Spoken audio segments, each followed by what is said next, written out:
Rail লাইনে ফাটল, দুর্ঘটনার হাত থেকে রক্ষা পেল ঐতিহ্যবাহী দার্জিলিং মেল ও এনজিপি গামী ডেমু প্যাসেঞ্জার ট্রেন। সোমবার কাশিয়াবাড়ির 25 ও 7 পিলার সংলগ্ন এলাকায় রেল লাইনে বড়সড় ফাটল দেখতে পায় স্থানীয়রা। এরপরে স্থানীয়দের তরফে রেল ডিপার্টমেন্টে জানানো হয়। খবর পেয়ে ঘটনাস্থলে ছুটে যান রেলের আধিকারিক, রেল পুলিশ সহ রেল কর্মীরা। ততক্ষণে ওই অবস্থাতেই এনজিপি গামী ডেমু ট্রেন নিজ গতিতে চলে যায়। দুর্ঘটনার হাত থেকে বেঁচে যান যাত্রীরা।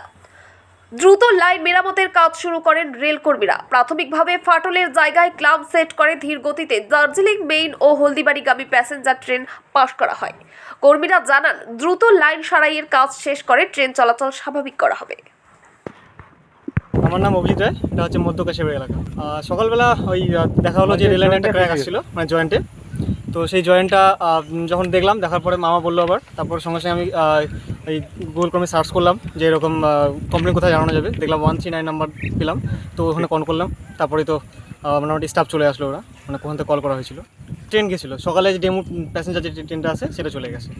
আর তো তারপর তো অ্যাকচুয়ালি ঘটনা মনে হয় ঘটেছিল রাতের দিকেই।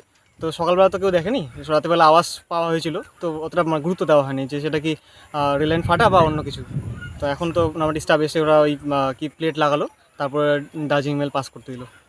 ক্ষতি তেমন কিছু হয় নাই, যেহেতু আমরা আগে দেখতে পেয়েছি, আর ট্রেন মোটামুটি বেশি যায়নি সেই সময়।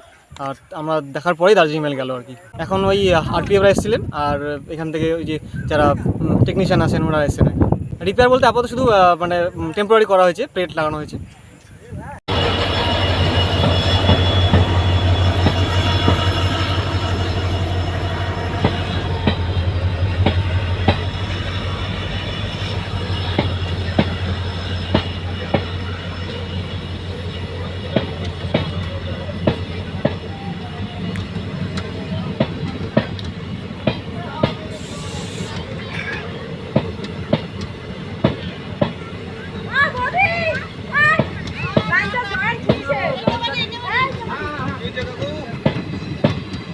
হয় নাই, হবে রে, হবে।